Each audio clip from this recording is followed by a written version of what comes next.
Taiwan is appreciative of the statement made by the G7, the European Union, the US, and German Bundestag in recent years, as such statements have demonstrated the international community's deep concern and desire for stability in the Taiwan Strait. Statements like these tell Beijing that Taiwan is not alone and show the Taiwanese people that they have support. While today, Taiwan is on the front lines of the defense of democracy. Tomorrow, it could be any one of us. Increasing collaboration to strengthen our defense should be a priority for all democracies, so that our security and democratic way of life can be assured for generations to come. It is a great honor to join you here on this very special occasion, the inaugural Berlin Freedom Conference. I want to begin by taking this opportunity to thank the Axel Springer Freedom Foundation, Visit Berlin, and the World Liberty Congress for the invitation to speak here. I'd also like to thank Kai Wagner, governing mayor of Berlin, for hosting us. Now, it is wonderful to be back in Germany after almost 15 years. It is great to come back here and be among so many like-minded friends and advocates of democracy. Now, many of you here have dedicated your lives and careers to defending democracy and its values.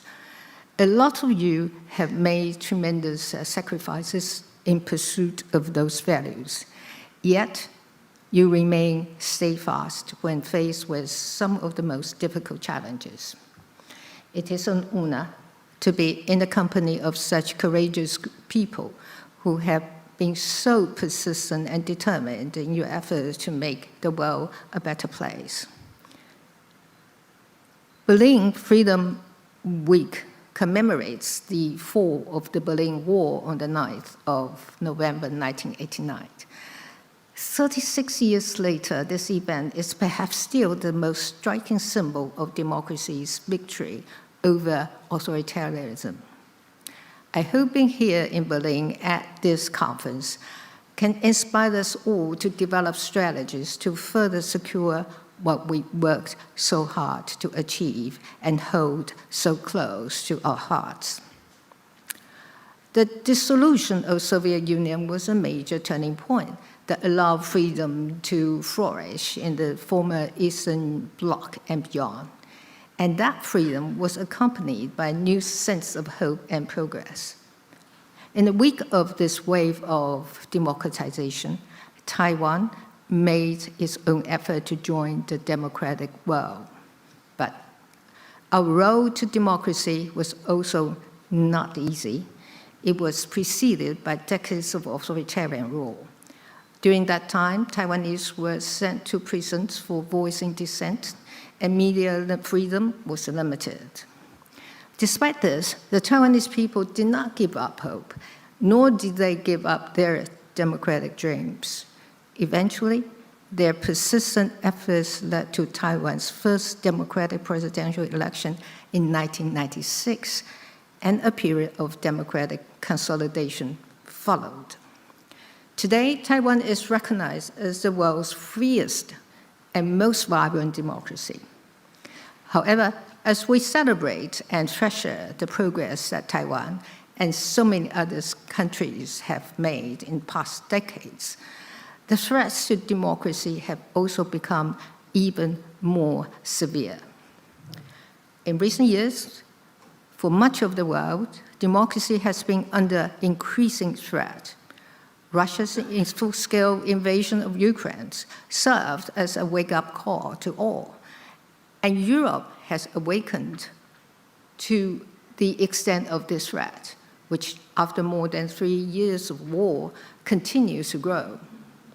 Russia has been attempting to test the boundaries of more European countries with incursions into their airspace and disruptions to critical infrastructure, such as undersea cables.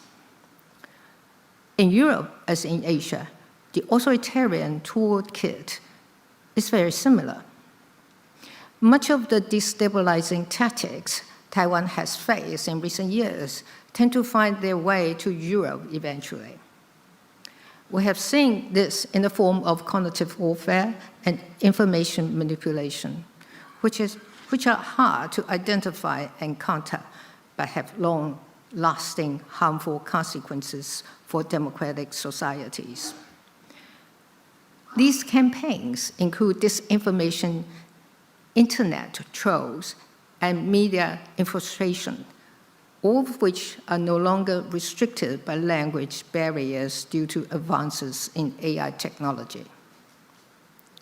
Through these methods, authoritarians attempt to take advantage of the free and open nature of democratic societies to interfere in elections and drive division, while eroding trust in government and in democracy.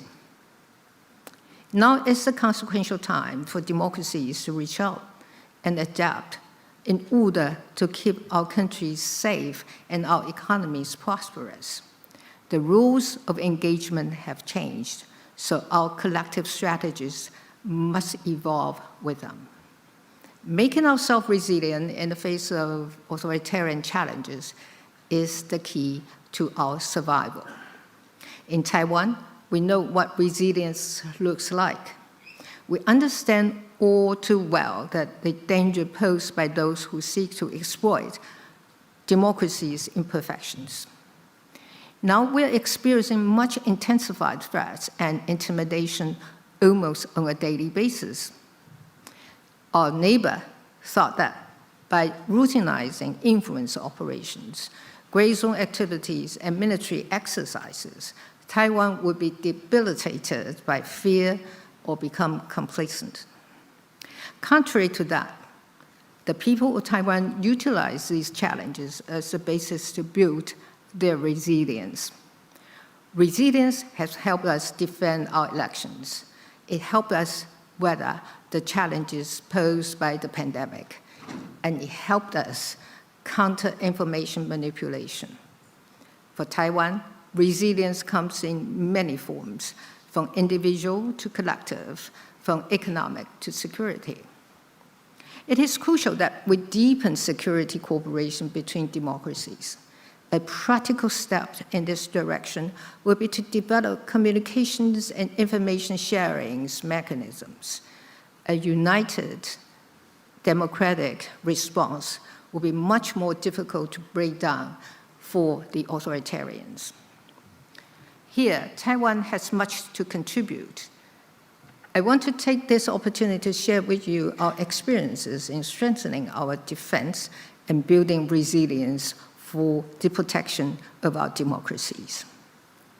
Taiwan has been proactively building its resilience on multiple fronts.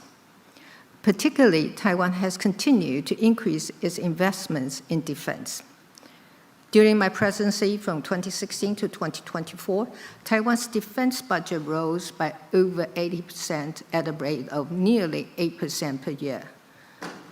This was the most organized and systemic defense investment Taiwan has ever made. My successor, President Lai Ching-te, continues to increase investment as required by our security needs. In addition to the investments in traditional platforms such as combat aircrafts, Taiwan has made substantial investments in asymmetric capabilities like mobile land-based anti-ship cruise missiles. Taiwan has also invested in the resilience and security of our critical infrastructure. We have also learned from the experience of our friends in Europe. In particular, we have launched the All-Out Defense Mobilization Agency to intensify our efforts to reform reserve forces training and to build whole of society's defense resilience. Taiwan has also fortified its digital infrastructure to withstand cyber threats and has coordinated with civil society to counter information manipulation. As technology continues to advance, we have been working hard to enhance our technological capabilities in confronting foreign information manipulation and interference. That's FIMI, as well as cognitive warfare. And through strategic partnerships, Taiwan has built an ecosystem that is ready to contribute to the security of the global supply chain. Our high-tech sector, particularly in semiconductors, has become an indispensable part of the global economy. In an age where AI also defines power, Taiwan's chip industry also anchors global prosperity. Now, it is such initiative that help Taiwan strengthen its defense and societal resilience in the face of threats. Taiwan is willing to share its experience. We are also willing to bear our share of burden and do not take our security partners' support for granted. The efforts we have made are more than defending our homeland. They also represent Taiwan's contribution to regional stability and the security of democracy globally. Regional stability and global security, of course, are a joint responsibility which requires joint efforts. Like-minded countries, no matter how near or far, can contribute by using their voices to promote peace and stability in the Indo-Pacific region.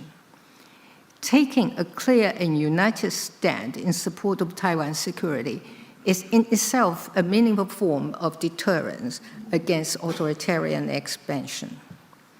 Taiwan is appreciative of the statement made by the G7, the European Union, the US, and German Bundestag in recent years, as such statements have demonstrated the international community's deep concern and desire for stability in the Taiwan Strait.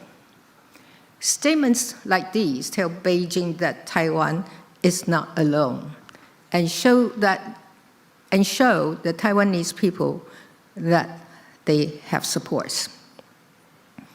But today, Taiwan is on the front lines of the defense of democracy. Tomorrow, it could be any one of us. Increasing collaboration to strengthen our defense should be a priority for all democracies, so that our security and democratic way of life can be assured for generations to come. Today's conference is a meaningful step forward towards realizing greater cooperation among people and organizations in our endeavor to build stronger support for freedom and democracy. Just like the fall of the Berlin Wall brought the German people together as a stronger democratic force, I hope Berlin Freedom Week sets us on the course to build a stronger and more unified international democratic community. Taiwan and all those that share our values have a key role to play in ensuring that democracy prevails. While it may seem like we are faced with unprecedented challenges, I'm confident that by working together, we will create a bright future for free societies.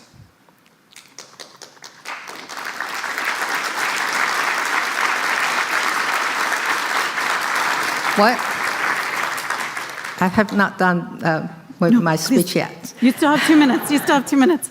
Well, I have 2 minutes left. Lastly, I would like to thank all the organizers for putting together an inspiring week of events. I wish each of you a fulfilling Berlin Freedom Week and even greater motivation in your work to promote freedom and democracy. And thank you.